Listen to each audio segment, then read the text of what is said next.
Baik, itulah pengalaman kita masing-masing. Marilah kita refleksi katekis atau kita refleksi tentang apa yang terjadi. Perjanjian antara Allah dan umat Israel dalam perjanjian lama sering juga disebut perjanjian tanah. Itu ya. Mengapa disebut perjanjian tanah? Itu tadi sudah disampaikan. Karena Allah menjanjikan tanah terjanji kepada ya, Abraham, Ishak dan Yakub. Ya. Sebagian besar kisah sepanjang perjanjian lama pun berada di seputar tanah tersebut. Misalnya Allah menuntun umat Israel ke tanah terjanji, Kanaan. Israel merebut tanah Kanaan. Israel mempertahankan tanah. Israel kehilangan tanahnya dan dibuang ke Babel karena murka Allah. Dan kemudian atas izin Raja Kores mereka kembali ke tanahnya. Sampai sekarang terjadi. Udah puluhan ribu orang dibantai. Gara-gara tanah nih. Ya. Ya kan? Dan negara Israel mengklaim itu tanah yang diberikan Allah. Padahal kalau kita lihat Palestina dan Israel itu faktanya, ya, di Israel itu tidak semuanya orangnya Yahudi. Ya. Bahkan disebut oleh satu orang rabi dari Israel itu, sebenarnya Zionis itu dia tidak beriman kepada Allah, dia komunis katanya Zionis tuh. Cuman karena mengklaim bahwa dirinya itu adalah orang Yahudi, suku Yahudi, tapi imannya bukan iman Yahudi sebenarnya. Maka ada seorang imam tuh katakan, bahkan kalau kita tahu di Palestina 55%-nya itu, penduduknya itu sebenarnya agamanya Yahudi. Nah, cuman ya, itu tadi. Sebenarnya kan Yesus itu kan lahirnya di Palestina, Yerusalem. Ya kan? Nah, cuman persoalannya itu tadi. Masalah tanah ini menjadi masalah. Dan konfliknya berdarah-darah. Ya. Dan itu menjadi persoalan. Dan akhirnya ya terbawa-bawa ke Indonesia bilang begini begitu. Padahal masalah tanah sebenarnya. Masalah tanah. Akhirnya saling bunuh-membunuh. Dan ini kacau kan? Dan ini penting untuk kita pahami. Ya. Mengapa gereja mengangkat ini? Nah, ini harus kita ketahui. Makanya, ya, Israel kehilangan tanahnya dan dibuang ke Babel karena murka Allah, dan kemudian atas izin Raja Kores, mereka kembali ke tanahnya.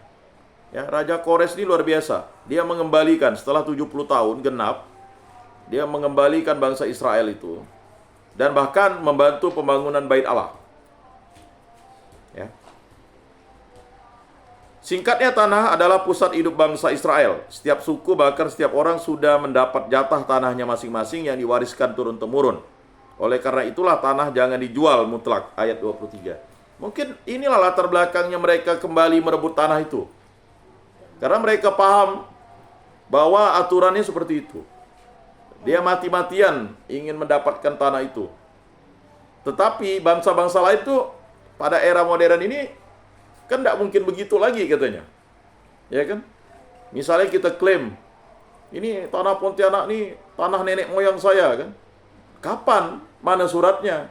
Ada tulisan Belanda, ya kan? Yang diakui ini kan sebenarnya zaman Hindia Belanda kan. Nah, kalau misalnya kalau mau mengklaim itu ya ada tulisan Belanda, lalu kita tuntut di Mahkamah Internasional bahwa ini tanah kita. Ya kan?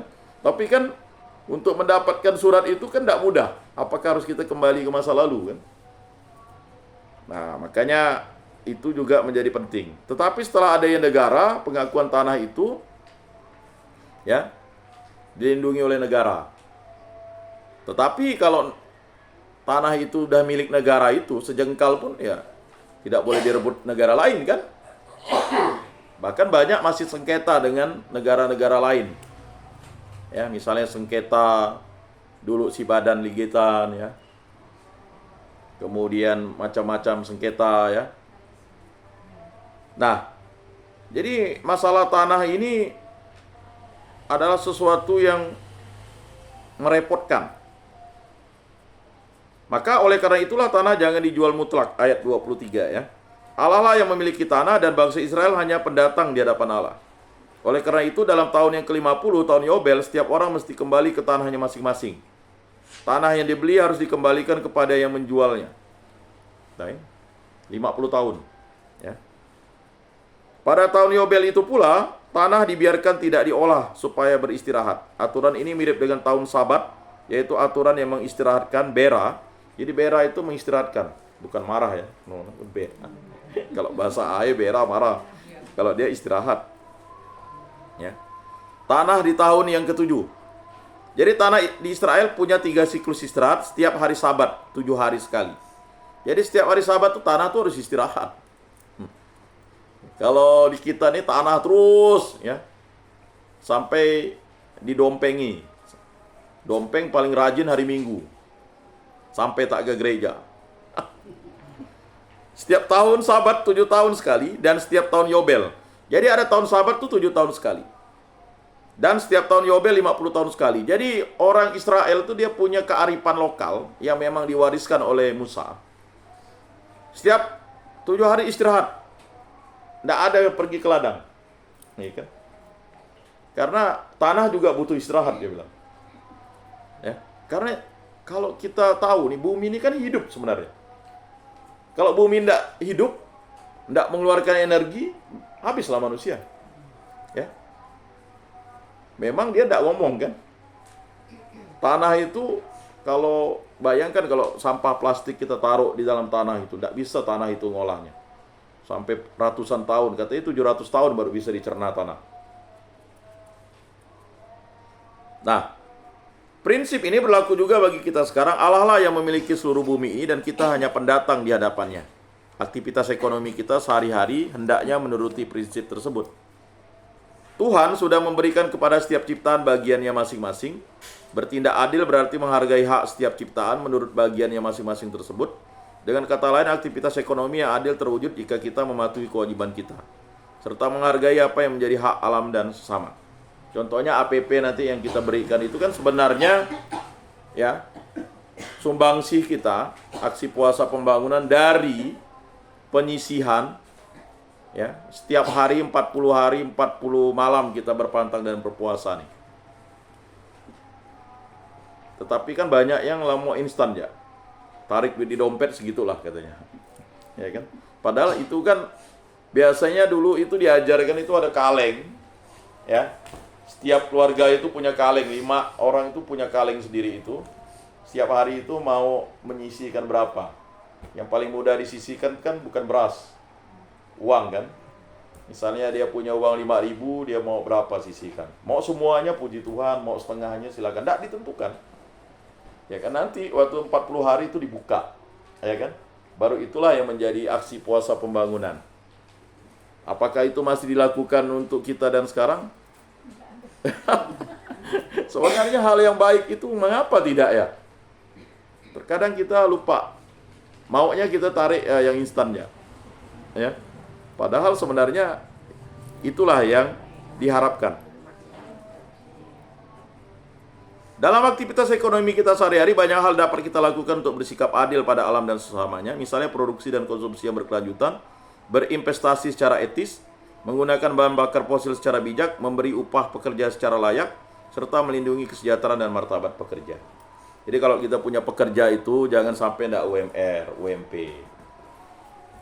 Kalau kita punya asisten rumah tangga, ya kan minimal ya ada istirahat, kita ajak rekreasi. Jangan sampai dia 7 hari dia bekerja, lalu tidak ada ke gerejanya kalau dia Katolik, ya kan. Kadang saya sedih juga waktu di Bengkayang itu, saya tanya masing-masing anak yang saya suluh, kamu ke gereja? Tidak bisa pak. Loh kamu tinggal dengan siapa? Paman saya pak. Wah, hari Minggu harus buka warung pak, dari jam 5 pagi sampai jam 6 malam.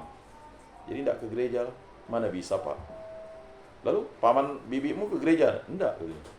Dia Katolik. Ya kan? Tapi buka warung dari 7 hari itu enggak juga dia bisa seperti saudagar kan? Saya tidak ingin mau mengatakan, coba kita perhatikan, ada beberapa daerah yang tidak memperhatikan gedung gerejanya itu.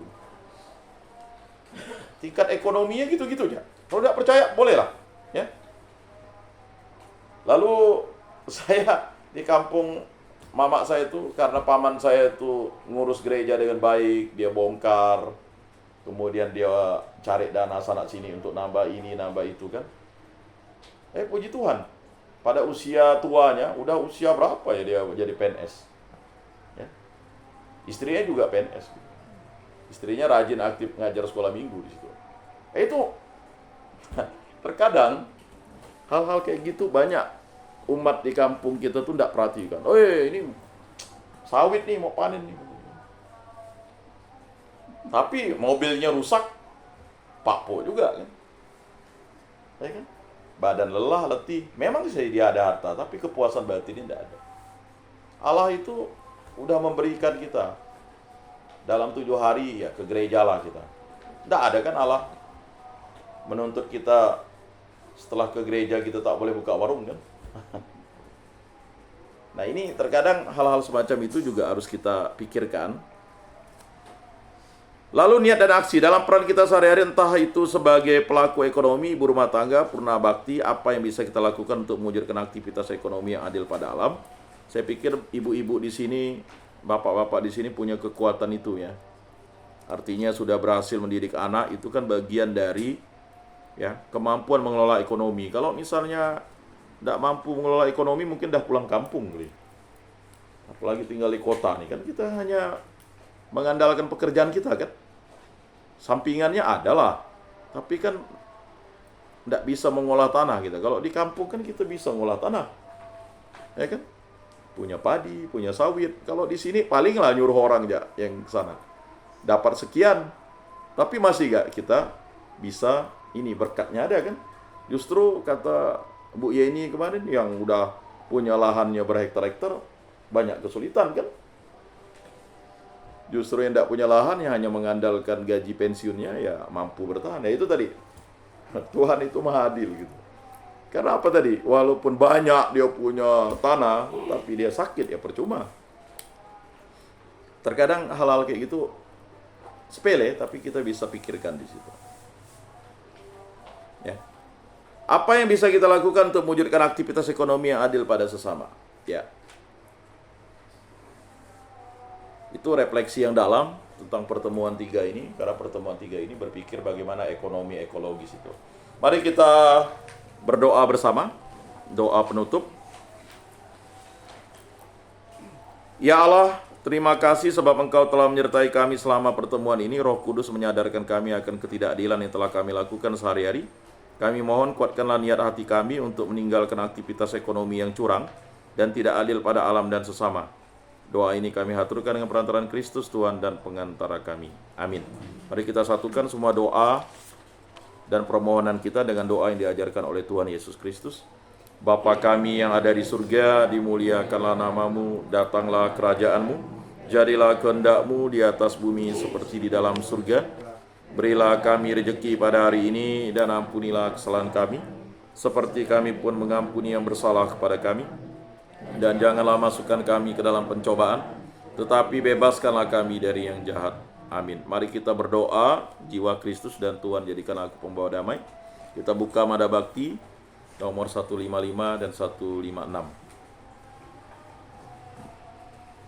Mari kita daraskan bersama-sama. Jiwa Kristus, kuduskanlah kami. Tubuh Kristus, selamatkanlah kami. Darah Kristus, sucikanlah kami. Air lambung Kristus, basuhlah kami. Sengsara Kristus, kuatkanlah kami. Yesus yang murah hati, luluskanlah doa kami. Dalam luka-lukamu, sembunyikanlah kami. Jangan kami dipisahkan daripadamu Tuhan, terhadap seteru yang curang. Lindungilah kami. Di waktu ajal, terimalah kami, supaya bersama para kudus kami memuji Engkau untuk selama-lamanya. Amin. Tuhan, jadikanlah aku pembawa damai. Bila terjadi kebencian, jadikanlah aku pembawa cita kasih. Bila terjadi penghinaan, jadikanlah aku pembawa pengampunan. Bila terjadi perselisihan, jadikanlah aku pembawa kerukunan.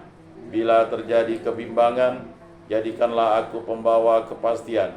Bila terjadi kesesatan, jadikanlah aku pembawa kebenaran. Bila terjadi kecemasan, jadikanlah aku pembawa harapan. Bila terjadi kesedihan, jadikanlah aku sumber kegembiraan.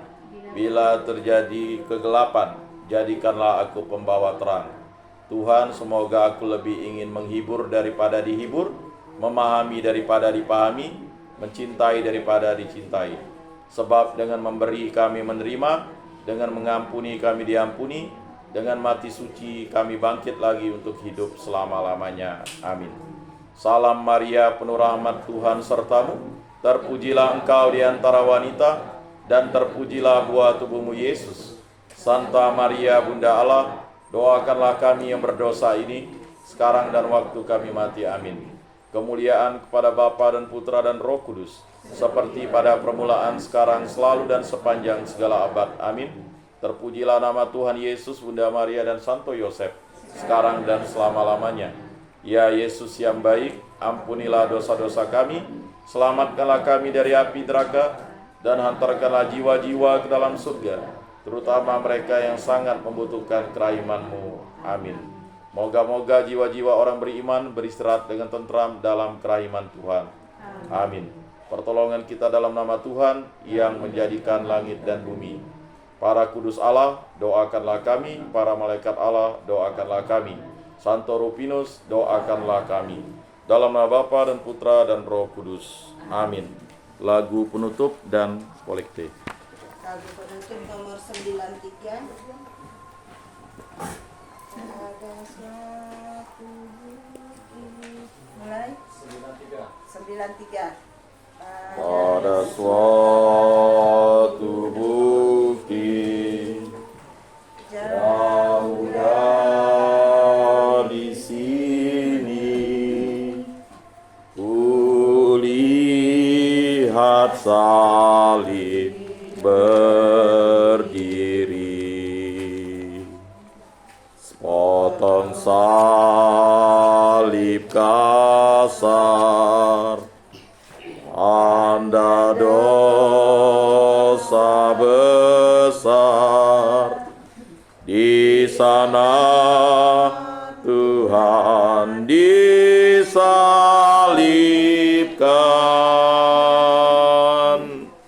Ku datang pada salib itu,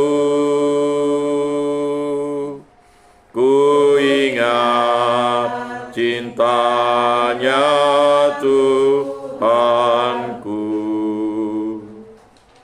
Ku sujud di kaki salibnya, sampai ku dapat ampun dosa.